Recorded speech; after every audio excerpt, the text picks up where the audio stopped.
Bismillahirrahmanirrahim. Assalamualaikum warahmatullahi wabarakatuh. Astaghfirullahalazim, astaghfirullahalazim, astaghfirullahalazim ila hadratin nabiyil mustafa rasulillah sallallahu alaihi wasallam wa ila kafatil anbiya wal mursalin wa ila jami'il muslimina wal muslimat wal mu'minina wal mu'minat wa bil khusus ila ruhil imam Abi Hamid Muhammad bin Muhammad Al-Ghazali At-Tusi wa ila ruhi Syekh Ahmad Fahmi bin Zamzam Al-Banjari Al-Nadwi Al-Maliki Syai'un lillah lahumul Fatiha. A'udhu billahi minasyaitanir rajim. Bismillahirrahmanirrahim. Alhamdulillahi rabbil alamin. Ar-Rahmanir Rahim. مالك يوم الدين إياك نعبد وإياك نستعين اهدنا الصراط المستقيم صراط الذين أنعمت عليهم غير المغضوب عليهم ولا الضالين آمين. Bismillahirrahmanirrahim. Alhamdulillahi rabbil alamin. Wassalatu wassalamu ala ashrafil anbiya wal mursalin Sayyidina wa habibina wa maulana Muhammadin wa ala alihi wa sahbihi ajma'in. Subhanaka la ilma lana illa ma'allamtana innaka antal alimul hakim. Wa tub alayna innaka antat tawwabur rahim. Allahumma hdina wahdi bina waj'alna sababan liman ihtada birahmatika ya arhamar rahimin.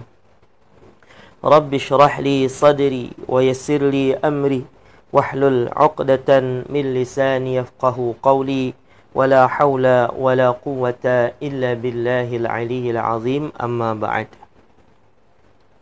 Apa kabar tuan-tuan dan puan-puan, ibu-ibu, ayah-ayah dan semua yang saya cintai dan kasihi kerana Allah di petang hari ini? Mudah-mudahan semua dalam keadaan sehat dan afiat. Kalaupun ada yang sakit di kalangan kita, semoga Allah Subhanahu wa taala berikan kesembuhan untuknya dan Allah afiatkan dia serta Allah afiatkan kita semua di dunia dan di akhirat. Amin amin ya rabbal alamin. Alhamdulillah tuan-tuan dan puan-puan, syukur pada Allah Subhanahu wa taala dapat kita kembali berjumpa di petang hari ini dalam program kita, iaitu program TIQ, Ta'lim Isnin Khamis. Puasa juga, Ta'lim jangan lupa. Tu tuan-puan, kita punya slogan. Puasa juga, Ta'lim jangan lupa. Boleh tak tulis di ruangan komen dulu. Setiap Isnin Khamis, selain ada puasa Isnin Khamis, kita ada Ta'lim, ada kelas tuan-puan, membaca kitab Bidayatul Hidayah karangan Imam Al-Ghazali yang isinya ialah panduan amalan harian. Dia membimbing kita seharian apa yang kita kena buat. Daripada kita bangun tidur sampai nak tidur lagi. Subhanallah. Dan dia ngam kepada semua golongan orang. Sama ada masih muda lagi ke, ataupun orang yang masih bekerja ke, ataupun orang yang dah habis bekerja, dah pension dah, tak bekerja dah, semua boleh masuk. Ni tuan-puan, Imam Ghazali nanti sebutkan 3 jenis. Kalau orang yang bekerja kena buat macam ni, orang yang dah tak bekerja kena buat macam ni. Satu demi satu beliau akan bimbing kita dalam kitab ni macam mana menata hidup kita supaya sepanjang hari itu penuh dengan ibadah. Supaya sepanjang hari itu penuh dengan amal soleh. Walaupun kadang kita buat kerja, pergi office, ada yang ada kedai, ada restoran, kita pergi berniaga contohnya, ada yang pergi masak contohnya, tapi masak pun dikira ibadah juga. Subhanallah. Jadi ini yang kita nak belajar ni tuan-puan. Dan kita dah di petang hari ini, kita berada pada episod yang ke-23. Artinya apa? Pertemuan kita ni kali yang ke-23 dah. Ini pertemuan ataupun kelas yang ke-23 kalinya. Artinya dah ada beberapa bahasan yang kita bahas sebelum ini. Daripada kita bahas yang first sekali tentang menuntut ilmu, niat menuntut ilmu macam mana. Hari itu kita dah bahas. Subhanallah. Kemudian baru macam mana adab-adab ketika kita bangun tidur. Bangun tidur kena baca doa macam mana, kena ada rasa macam mana. Itu dah diterangkan dah sebelum ni. Kemudian lepas bangun tidur, tak ada orang terus pergi dapur ataupun terus pergi kerja. Tak, bangun tidur je mesti akan pergi tandas. Macam mana adab-adab dalam tandas? Macam mana adab-adab qada hajat? Subhanallah. Ada disebutkan di situ buang air kecil, buang air besar, ada adab-adabnya. Sebelum masuk tandas lagi ada adab-adabnya. Di dalam tandas lagi ada adab-adabnya. Disebutkan tuan-puan. Subhanallah. Tinggal kita je lagi. Amal ke tak amal dalam hidup kita. Dah habis buang air kecil, buang air besar. Contohnya, kita nak ambil wuduk kan. Kalau bangun tidur, nak solat. Kalau bangun awal sikit, nak solat tahajud. Kalau bangun ngam-ngam waktu azan, nak solat subuh. Kan? Macam mana pula adab-adab ketika berwuduk disebutkan.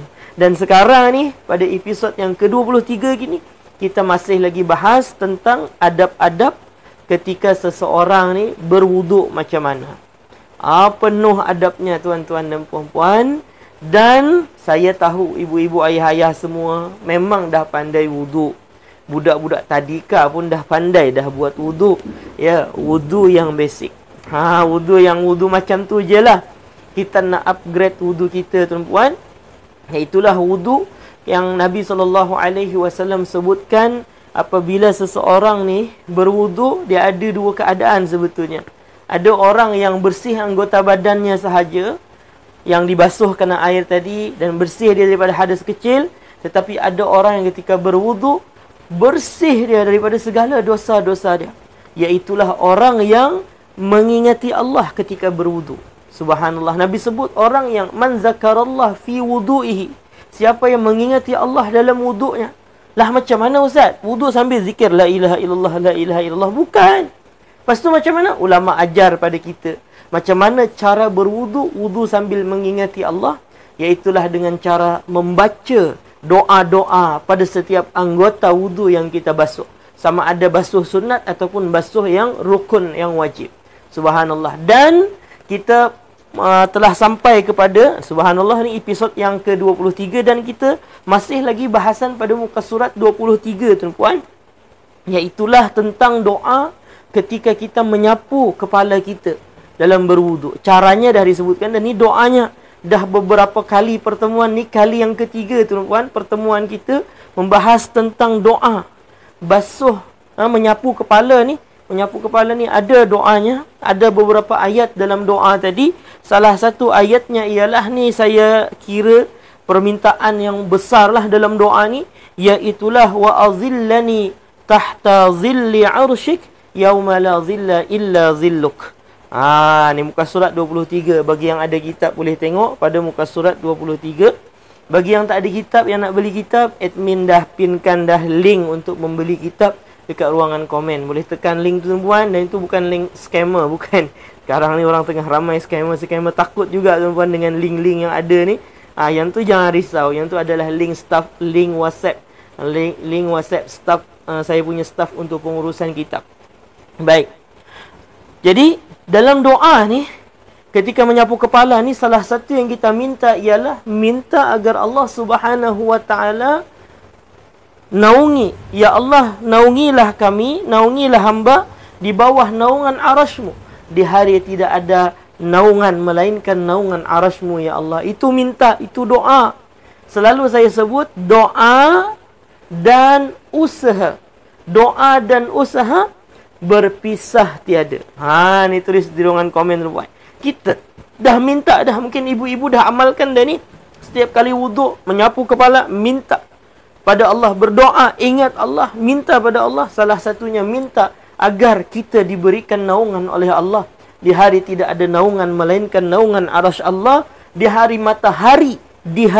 matahari sangat dekat dengan kita. Begitu ramai orang yang kepanasan. Bahkan kita tak boleh nak bayangkan macam mana panasnya. Sehingga kan Nabi SAW menyatakan, kata Nabi, ada orang yang peluh ni tuan-puan sampai mata kaki. Ada yang sampai lutut. Ada yang sampai pusat dia. Ada yang sampai dada dia. Ada yang tenggelam dalam peluhnya, kata Nabi SAW. Tak tahu nak bayang macam mana. Kita seteruk-teruknya panas tak sampai tenggelam dalam peluh. Tapi nak tunjuk begitu besarnya huru-hara di hari kiamat nanti. Betapa besarnya kesusahan, betapa besarnya ketakutan di hari kiamat nanti. Tetapi ada beberapa orang yang ketika itu dalam keadaan sejahtera. Dalam keadaan tak ada rasa takut, tak ada panas, tak ada apa-apa kesusahan. Orang-orang ni VIP, subhanallah tuan-tuan. Kan? Mungkin yang biasa buat urusan beratur. Dulu ada nak beli nasi Arab Chef Amar, kan, berapa panjang orang beratur dalam panas tu. Ada orang-orang yang beratur bawah bumbung contohnya. Seronok sangat. Itu baru kat dunia ni, tuan. Ini begitu ramai di saat jutaan manusia daripada zaman Nabi Adam sampai ke akhir zaman hari kiamat nanti, semua dikumpulkan di tempat yang sama dalam keadaan huru-hara dan panas luar biasa. Ada orang-orang yang istimewa mendapatkan naungan di bawah arasy Allah Subhanahu wa taala. Ada 7 tuan-puan. Ni selain kita berdoa pada Allah, kita minta mudah-mudahan kita termasuk di kalangan mereka yang mendapatkan naungan tersebut. Tetapi usaha doa dan usaha berpisah tiada. Usaha kita apa pula? Nabi SAW dah sebut dah. Kata Nabi, ada 7 golongan orang yang akan mendapatkan naungan di bawah arasy Allah di hari kiamat nanti. Pada hari yang sangat panas, tidak ada naungan melainkan naungan arasy Allah tersebut. Jadi usaha kita dah doa dah, subhanallah. Usaha kita apa? Usaha untuk apa? Masuk dalam 7 golongan ni. Kalau tak boleh nak 7 ni tuan-puan, usahalah kita termasuk di antara salah satu yang 7 ni. Satu di antara yang 7 ni, masuklah dalam situ. Kalau kita umpamakan macam 7 pintu ni, tak boleh nak masuk 7, usahakan ada satu pintu yang kita masuk. Ada satu amalan yang kita buat daripada apa yang Nabi SAW sebutkan. 7 golongan tadi. Subhanallah, kita dah bahas 4 tuan-tuan. Kita dah bahas 4 ya. Kita dah bahas 4 dah. Pada pertemuan yang sebelum ni kita dah bahas 4. Kita akan bahas lagi 3 lagi golongan. Nanti kita ulang sikit. Tapi sebelum kita masuk kepada bahasan tu tuan-tuan, seperti biasa saya mengingatkan pada ibu-ibu dan ayah-ayah semua, di petang hari ini jangan ada seorang pun yang terlepas daripada mendapatkan pahala dakwah, mengajak orang kepada kebaikan dengan 2 cara. Yang pertama, boleh kongsikan dulu live ini dekat grup-grup FB. Ini panjang saya bercakap tadi tuan-puan, sampai mengah rasanya. Subhanallah. Kenapa bercakap kuat sikit? Sebab hujan. Hujan, doakan tuan-tuan mudah-mudahan line kita tak terganggu lah petang ni. Mudah-mudahan line kita tak terganggu, lancar je. Minggu lepas kita asyik tersekat-sekat je kan. Subhanallah. Ni suara hujan ni masuk dalam bilik saya punya tempat live ni. Jadi bercakap agak kuat sikit. Mengah pula tadi. Jadi ni rehat sekejap, bagi saya masa untuk bernafas. Masa ni lah ibu-ibu, ayah-ayah semua, jangan lepaskan peluang untuk mendapatkan pahala dakwah di petang hari ini dengan 2 cara. Yang pertama, boleh kongsikan live ini dekat grup-grup FB, WhatsApp ataupun Telegram ni dalam hati Allah.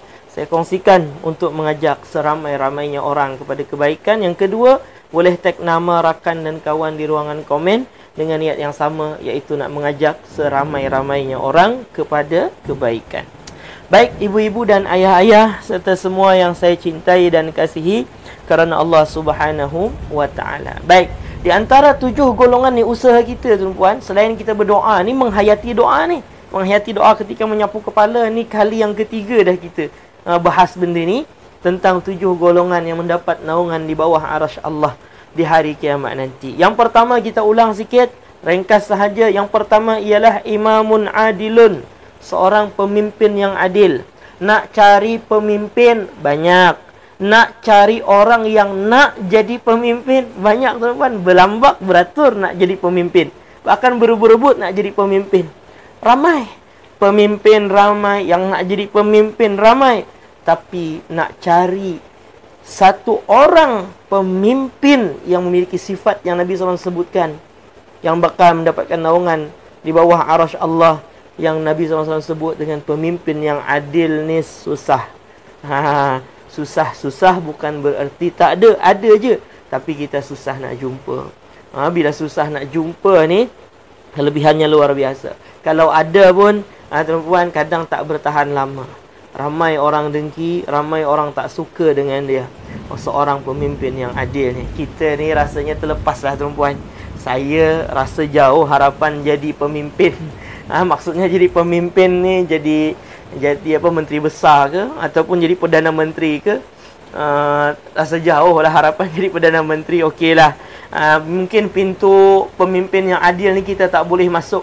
Jangan risau tuan-puan. Ada 6 pintu lagi. Ni pintu yang kedua kata Nabi SAW, wasyabun nasha'a fi ibadatillah.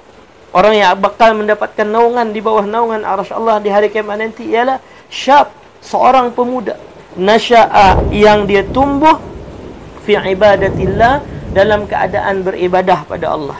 Artinya apa? Ditumbuh dalam suasana orang beribadah dan dia sendiri buat ibadah. Subhanallah. Pemuda, nak cari pemuda ramai. Dekat dunia, dekat Malaysia ni berjuta-juta pemuda. Pemuda ni bukan orang tua-tua, pemuda masih muda lagi tu, bukan remaja. Ramai. Tetapi nak cari remaja yang disifatkan oleh Nabi SAW dengan sifat nasya'a fi ibadatillah ni susah. Yang tumbuh berkembang dalam ibadah pada Allah ni susah nak jumpa. Kenapa Ustaz cakap susah? Ibu-ibu, ayah-ayah boleh tengok sendiri. Maghrib ni nanti nak dekat maghrib lah kan, pergi surau, pergi masjid. Yang biasa pergi surau, pergi masjid ni, tengok yang solat berjamaah dekat masjid, sama ada sebelah lelaki, jamaah lelaki ke jamaah perempuan ke. Tengok berapa ramai anak muda. Anak muda berapa ramai tuan-tuan? Allahu Akbar. Boleh dihitung dengan jari pemuda-pemuda ni. Yang ramai orang-orang yang dah pencen, yang dah berumur 60-70 tahun. Elok benda tu, kita tak larang, dan itu bagus orang tua-tua. Tapi kita nak tanya, ke mana pemuda ni?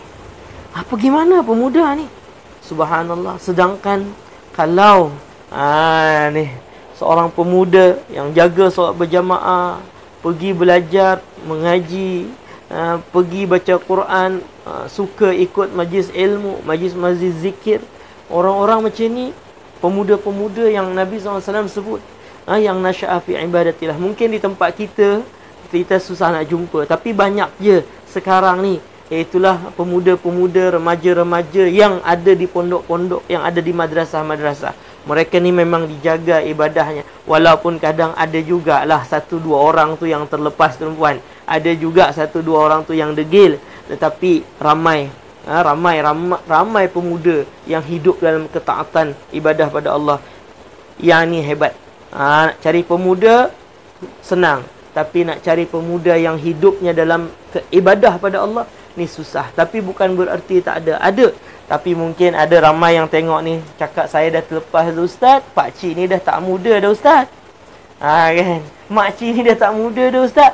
Lepaslah peluang kedua. Ialah lepas. Tapi jangan sampai anak kita lepas peluang kedua ni tuan-puan. Kita sebagai ibu bapa suruh anak, kena ada rasa tanggungjawab. Suruh anak pergi masjid. Ada kelas Quran, suruh dia pergi kelas Quran. Yang mana termampu, yang mana boleh. Subhanallah. Jadikan dia seorang pemuda yang hidup dalam ibadah pada Allah Subhanahu Wa Taala. Ustaz, anak saya dah besar-besar. Cucu makcik, cucu pakcik, jangan sampai terlepas. Cucu pula jangan sampai terlepas. Okeylah, terlepas. Okey, makcik dah terlepas dah. Nak jadi pemimpin yang adil tak boleh. Sebab bukan jiwa pemimpin. Nak jadi pemuda dah tak boleh, dah tua. Adakah lagi pintu yang lain? Jangan risau, ada 5 pintu lagi tuan-puan. Ni ada 5 pintu lagi. Yang ketiga kata Nabi SAW, rajulun qalbuhu mu'allaqun fil masajid. Seorang lelaki yang hatinya terpaut dengan masjid, hatinya terkait dengan masjid, hatinya sentiasa ingat masjid. Senang nak sebut, orang yang kaki masjid, tak kisahlah lelaki ke perempuan ke kaki masjid, selalu nak beribadah, salat berjamaah kat masjid, belajar kat masjid, pergi kat surau ni kaki masjid. Ni tuan, subhanallah. Ataupun beliau ni AJK surau ataupun masjid yang memikirkan macam mana mengimarahkan masjid ni. Subhanallah. Orang-orang macam ni kadang kita tak sempat nak menghargai mereka tuan. Tak pandang jasa mereka, padahal jasa mereka ni besar. Walaupun manusia tak pandang, jasa-jasa mereka ni nak jadi siak ke? Jadi siak bersihkan masjid bagi orang selesa. Fikir dia ada rasa tanggungjawab dekat masjid ni. Ni AJK ada rasa tanggungjawab dekat masjid ni. Walaupun tak ada orang gaji dia, tak ada orang bagi elon apa-apa dekat dia, tapi dia bertanggungjawab nak jaga masjid ni. Walaupun kadang manusia tak menghargai dia, tetapi demi Allah, Allah menghargai pengorbanan mereka. Ni apa penghargaannya? Di hari kiamat nanti Allah akan bagi naungan di saat ramai orang kepanasan. Jadi orang-orang yang VIP di sisi Allah Subhanahu wa taala. Macam mana dia menjaga rumah Allah? Rumah Allah lah kita sebut. Masjid tu tempat orang beribadah pada Allah. Allah berikan kemuliaan yang tidak boleh diberikan oleh manusia. Kemuliaan tadi hanya boleh diberikan oleh Allah. Iaitulah Allah beri naungan kepada mereka. Jadi yang jadi AJK surau ke masjid ke, jangan sedih tuan-puan. Kadang orang tak hargai jadi payah kita. Sebab saya dah dalam beberapa bulan ni kan masuk dalam AJK surau untuk taman perumahan saya ni. Masya Allah tuan-puan, fikir macam mana nak ajak orang pergi surau AJK ni. Fikir macam mana mengimarahkan supaya ramai orang pergi surau. Macam-macam difikir, macam-macam dibincang. Walhal mereka tak ada gaji pun. Mereka tak ada gaji, tak ada allowance pun. Tapi mereka menghabiskan masa mereka, tenaga mereka, pemikiran mereka, waktu rehat mereka nak fikir pasal masjid. Supaya orang macam mana nak ajak orang datang ke masjid. Macam mana aktiviti masjid ni supaya berjalan dengan lancar. Subhanallah. Ini orang yang berkorban tapi kadang tak dihargai. Jangan risau, Allah menghargainya. Kan hari tu yang saya tak buat live IMSS pagi-pagi tuan-puan. Terlepas memang tertidur. Subhanallah, tak sempat nak buat live. Kenapa? Malam tu mesyuarat AJK macam-macam benda dibahaskan sampai pukul 12.30 malam. Korbankan masa bersama dengan keluarga, korbankan sebahagian masa untuk rehat. Subhanallah, nak fikir. Allahu Akbar. Sampai pukul 12.30 malam tuan. Nak fikir apa? Ada nak fikir bisnes, nak cari duit? Tidak. Nak fikir apa-apa untuk kepentingan diri? Tak.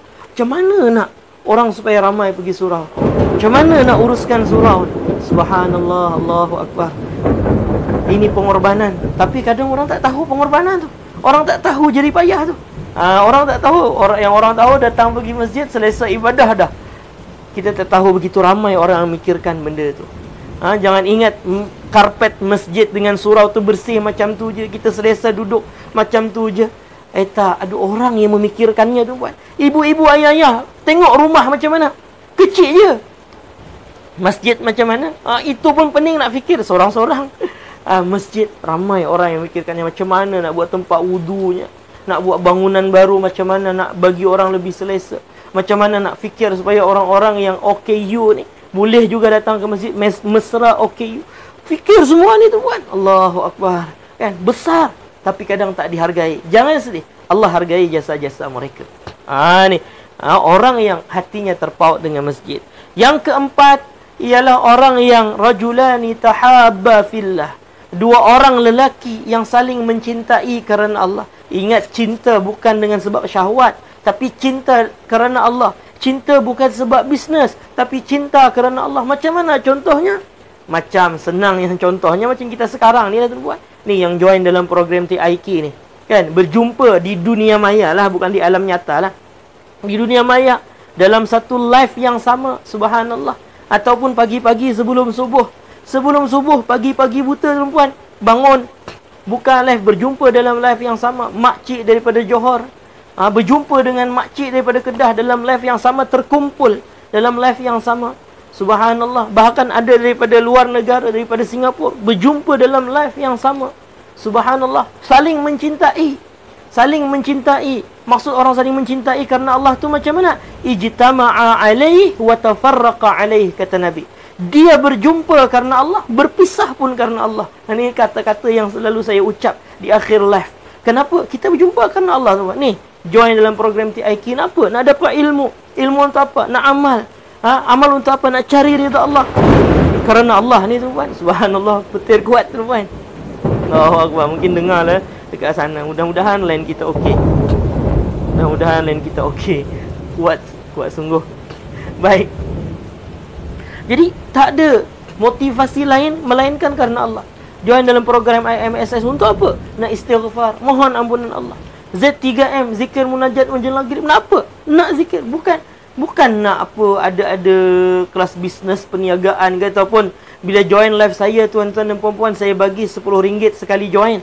Contohnya, yang join sekarang ni ada 900 orang lebih. Join IMSS 1000 orang lebih. Berapa ribu ringgit saya kena sediakan setiap hari tu, puan? Tak mampu. Tapi kenapa ibu-ibu, ayah-ayah boleh join? Ramai. 1000 orang lebih yang join. Kenapa? Karena Allah. Karena Allah. Bukan karena yang lain. Karena Allah. Itu yang Nabi sebut. Ijtama'a alaih wa tafarraqa alaih.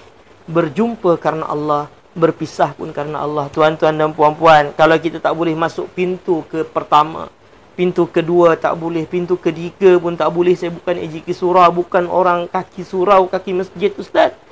InsyaAllah kita masuk pintu yang keempat lah. Mudah-mudahan kita masuk pintu yang keempat ni, puan. Kenapa? Kita berjumpa karena Allah. Berpisah pun karena Allah. Sayang semua kerana Allah. Itu yang saya sebut selalu tu. Bukan setakat pemanis kata, tetapi itu adalah satu harapan yang kita minta pada Allah sebetulnya. Kita saling mencintai karena Allah. Kita berjumpa dalam program ni karena Allah. Berpisah pun karena Allah Subhanahu wa ta'ala. Sayang semua kerana Allah. Berjumpa kerana Allah. Berpisah kerana Allah. Mudah-mudahan kita semua mendapatkan naungan di bawah arasy Allah di hari kiamat nanti. Kena sambung lagi ayat tu sikit, tuan-puan. Ni baik ibu-ibu, ayah-ayah. Kita sambung pula yang kelima. Kita sikit-sikit je, yang penting faham. Rajulun. Ni pintu yang kelima ni. Rajulun ni khas lelaki, tuan-puan. Da'athum ra'atun, yang memanggil akan dia oleh seorang wanita. Mengajak akan dia oleh seorang wanita. Zata mansibin wa jamal. Wanita tadi memiliki kedudukan dan kecantikan. Subhanallah, diajak untuk apa? Diajak berzina oleh seorang wanita, seorang lelaki yang bakal mendapatkan naungan di bawah naungan arasy Allah nanti ni, tuan-puan. Selain 4 yang tadi disebutkan tadi, yang kelima ialah seorang lelaki yang diajak berzina oleh seorang wanita. Bukan yang ajak ni wanita biasa-biasa. Nabi sebut diajak wanita yang memiliki kepangkatan, wajamal, kecantikan. Subhanallah, wanitanya cantik, ada pangkat, datin ke contohnya, kan, tuan-puan. Cantik pula tu, ajak untuk buat benda yang tak elok, ajak untuk berzina. Maka lelaki ni kata, ketika dia di dunia ni, dia kata, inni akhafullah, saya takut pada Allah. Dia tinggal. Saya takut pada Allah, dia tinggal. Dia tinggal benda tu, dia tinggal zina tu, walaupun ada kesempatan untuk dia berzina. Macam mana yang terjadi dengan Nabi Yusuf, kan semua tahu ceritanya. Zulaikha, orang yang ada pangkat. Isteri Perdana Menteri. Subhanallah, kan, isteri Perdana Menteri, tuan-puan. Orang ada pangkat ni. Datin, ajak benda yang tak elok. Ajak berzina Nabi Yusuf, dikunci. Dahlah cantik, kan? Nabi Yusuf lari, takut pada Allah. Inni akhafullah. Subhanallah. Itu Nabi, Ustaz. Orang yang zaman sekarang ni ada ke macam tu? Ada. Zaman sekarang pula, selain Nabi-Nabi lah, ada tak? Ada je, tuan-puan. Tapi susah nak jumpa. Kalau ikutkan nafsu, nafsu kata rugilah kalau tolak, kan? Ikutkan nafsu ni, rugilah tolak ni. Tu nafsu kata. Dan kalau tolak pula, tuan-puan, bahaya orang macam ni. Dia ada pangkat, dia ada jawatan. Silap hari bulan kita yang masuk lokap. Macam mana Nabi Yusuf AS tolak permintaan Zulaikha, kan, isteri kepada Al-Aziz, untuk berzina. Ditolak. Nabi Yusuf tak buat salah apa-apa, tapi difitnah sehingga Nabi Yusuf yang masuk dalam penjara.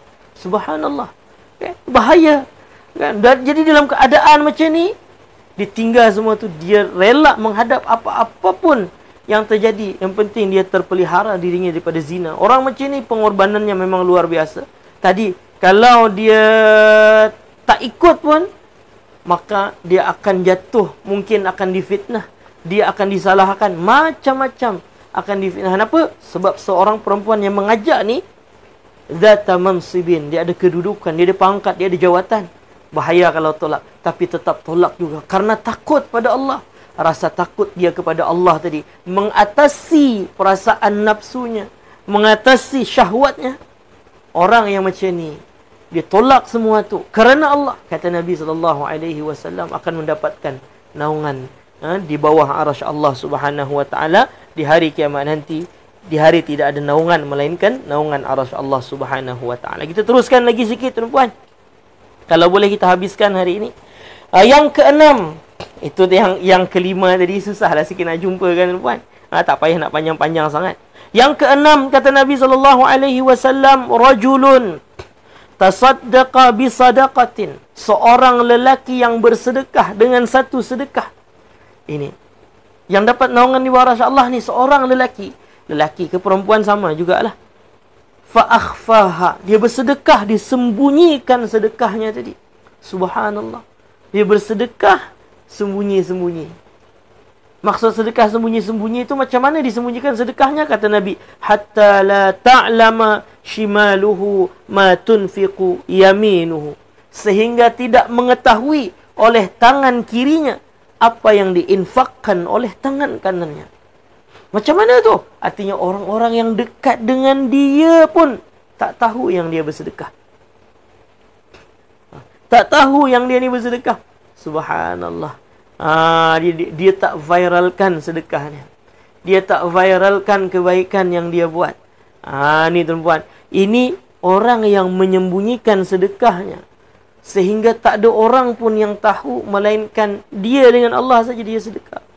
Dia tak post dia punya sedekah tu. Orang ni mungkin dia tak dapat pujian manusia. Dia tak dapat sanjungan manusia. Dia tak dapat penghargaan daripada manusia. Tetapi yakinlah, Allah nampak, Allah lihat dan Allah menghargainya. Dengan satu penghargaan seperti saya sebut tadi, yang tidak boleh diberikan oleh manusia. Hanya Allah yang boleh memberikan penghargaan ni. Iaitulah akan diberikan oleh Allah tempat VIP di hari kiamat nanti. Di bawah naungan arasy Allah Subhanahu Wa Ta'ala. Siapa dia? Yang keenam ni, orang yang menyembunyikan sedekahnya. Maksud sedekah yang disembunyikan, dia tak bagi tahu orang ramai yang dia bersedekah. Dan di antara ibu-ibu, ayah-ayah semua ni, ramai yang macam tu. Ramai yang macam tu. Ada yang macam tu. Tengok live kita sekarang ni, tuan-puan. Ada datuk, datin, ramai perempuan lah. Ada Tan Sri pun ada, tuan-puan. Subhanallah. Orang Tan Sri. Mungkin sekarang tengok Tan Sri ni. Perempuan. Subhanallah, banyak kali, bukan sekali dua kali, saya tak sebutlah nama, biar jadi rahsia antara beliau dengan Allah. Beliau bagi tahu saya sebab nak pastikan dah masuk ke, dah ada ke duit saya bagi. Yang sekali bagi itu bukan RM1, RM2, RM10, RM20, main RM1000 dia bagi ustaz. Untuk apa? Untuk perjuangan dakwah. Subhanallah, dia bagi. Mungkin suami dia pun tak tahu. Anak dia pun tak tahu, dia bagi. Subhanallah, tak ada masukkan di Facebook. Alhamdulillah, saya dah bagi sedekah macam ni, macam ni, macam ni. Oh, ada 1000 orang like. Contohnya, ada 1000 orang share. Oh, ada 1000 orang puji. Itu biasa je lah, tuan-puan. Tetapi ada orang-orang yang menyembunyikan sedekahnya. Dan saya yakin ramai orang yang seperti itu. Ada jutawan-jutawan yang mereka ni tolong madrasah-madrasah, tahfiz-tahfiz, masjid, surau, tolong. Tapi tak ada seorang pun tahu. Disembunyikan. Orang macam ni, walaupun tak dapat pujian dari manusia, tak dapat sanjungan, tak dapat beribu-ribu like, tak dapat beribu-ribu love, tak dapat beribu-ribu share, tak dapat beribu-ribu komen yang memujinya. Tapi ingat, Allah yang akan menghargainya. Allah hargai dia. Allah bagi satu penghargaan yang manusia tak boleh bagi. Iaitu Allah akan bagi dia naungan di hari tidak ada naungan melainkan naungan arasy Allah Subhanahu Wa Ta'ala. Orang ni luar biasa semua. Dan orang yang seperti ini ada. Zaman dahulu ada, zaman sekarang pun ada. Zaman dahulu ada salah seorang ni adalah keturunan Nabi. Kita sebut sekarang Habib lah. Keturunan Nabi. Siapa? Ali. Ali Zainal Abidin. Al-Imam Ali Zainal Abidin. Subhanallah. Ni keturunan Nabi SAW. Beliau ni bersedekah macam mana, tuan-puan? bagi dekat orang sedekah ni macam mana? Beliau betul-betul menyembunyikan sedekahnya. Diceritakan, diriwayatkan bahawasanya beliau ni bersedekah malam-malam.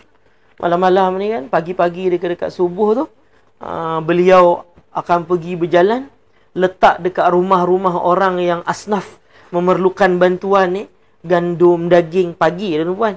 Pagi-pagi dekat subuh tu beliau letak kat pintu-pintu rumah ni. Orang-orang yang memerlukan, orang fakir miskin ni letak. Kan jadi orang fakir miskin ni dalam 2-3 hari sekali ada makanan, ada gandum, ada daging dekat situ, bagi makanan asas, makanan pokok. Dan orang fakir miskin yang dalam rumah ni tak tahu siapa yang bagi ni, tak tahu pun siapa yang bagi. Dan dah berjalan begitu lama orang tak tahu, sebab beliau bagi di waktu malam, di saat orang ramai lagi tidur. Tak tahu pun siapa yang bagi. Tapi kenapa orang boleh tahu ceritanya sekarang ni? Diketahui kebaikan beliau. Bila beliau dah meninggal dunia. Bila meninggal Imam Ali Zainal Abidin ni tuan-tuan, tak ada dah makanan tu. Subhanallah. Tunggu sehari, 2 hari, 3 hari, tak ada makanan. Tak ada orang gantung makanan tu.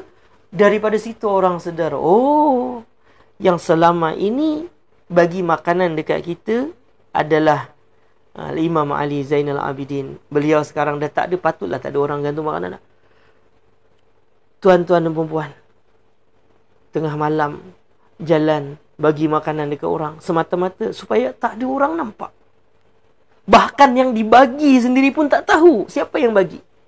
Allahu Akbar, Allahu Akbar. Ini luar biasa. Menyembunyikan dia punya sedekah.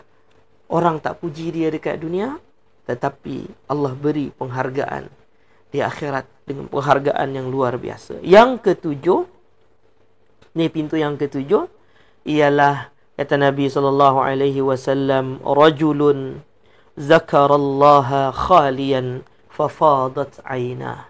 Seorang lelaki zakarallah, yang dia mengingati Allah, khalian, bersendirian, fafadat aynah, maka mengalir air matanya. Dia ingat Allah, dia zikrullah, mengalir air matanya. Sayu dengan zikir. Pagi-pagi istighfar, nangis, mengalirkan air mata. Zikir petang-petang, zikir munajat. Ibu-ibu, ayah-ayah, seorang-seorang dekat rumah kan, tengok ni, bersendirian, tengok zikir sama-sama, kan, istighfar, ingat dosa, mengalir air mata, nangis. Sedih mengenangkan masa-masa begitu besar dosa saya. Takut pada Allah. Takut kalau Allah tak ampuni dosa.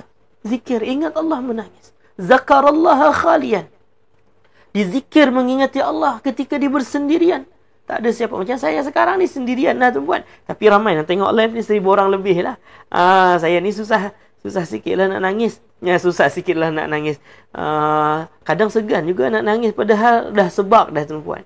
Tapi sebab ramai orang tengok, kena tahan juga, kena nampakkan jantan sikit. Tapi kadang terlepas juga. Terkeluar juga air mata ni sebab takut pada Allah. Takut pada Allah, mengenang dosa macam mana. Tak tahu Allah ampuni kita. Sangat mengharapkan ampunan Allah. Dia ingat Allah. Sampai dia menangis.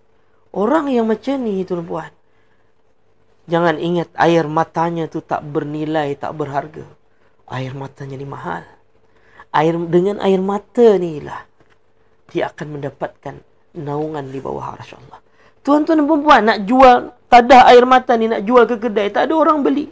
10 sen pun orang tak beli. Tapi Allah beli. Kalau kita sebutlah, Allah ganti air mata yang menitik karena mengingatinya itu dengan naungan di bawah arasy-Nya. Orang yang dapat naungan di bawah arasy Allah ni tuan-tuan, insya-Allah dia akan selamat masuk dalam syurga. Sebab apa? Nabi SAW pernah bersabda, ni last tuan-tuan penghujung, kata Nabi SAW, ada 2 mata yang tidak akan disentuh oleh api neraka Allah Subhanahu wa ta'ala di hari kiamat nanti. 2 mata yang tidak akan disentuh oleh api neraka Allah. Maksudnya Nabi sebut 2 mata je, tetapi seluruh badan ni tak akan disentuh. Disebut sebahagian, tapi maksudnya keseluruhan. Keseluruhan maksudnya tak akan disentuh oleh api neraka. 2 mata ni tidak akan disentuh oleh api neraka. Yang pertama kata Nabi SAW, ainun bakat fi khasyatillah. Mata yang menangis kerana takut pada Allah. Mata yang menangis, mengalir air mata dia. Takut kerana ingat Allah, takut pada Allah, mengalir air mata. Mata yang macam ni tak akan disentuh oleh api neraka, tuan-tuan. Walaupun dekat dunia orang tak hargai air mata kita ni, siapa nak beli? RM1 pun orang tak beli, 10 sen pun orang tak beli.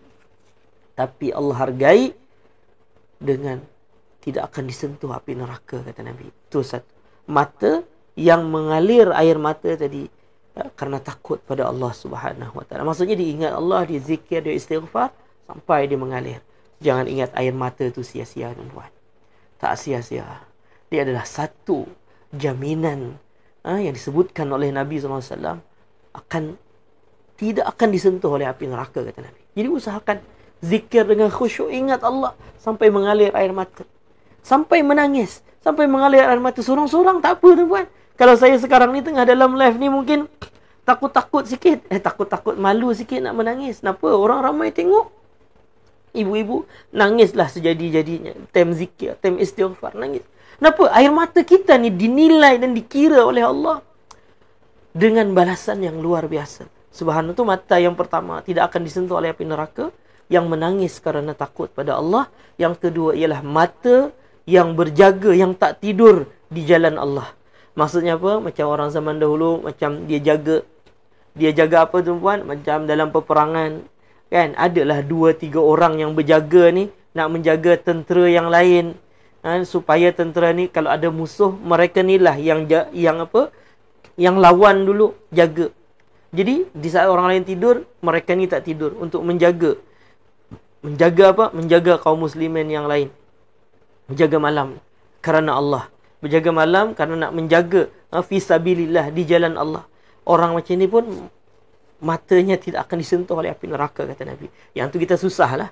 Kita bukan tempat orang berperang. Nak jaga nak menjaga tentera dalam perang tu memang tak adalah, tuan-puan. Tapi kita boleh yang pertama tadi, iaitu kita boleh menangis karena takut pada Allah, menangis, zikir, mengingati Allah, mengalir air mata. Air mata ni sangat berharga. Tidak ada orang yang boleh menilai harganya dekat dunia ni sebetulnya, tuan-puan. Hanya Allah yang boleh bagi penghargaan kepada air mata tadi. Air mata yang luar biasa, yang Nabi SAW sebutkan tidak akan disentuh mata orang tersebut oleh api neraka.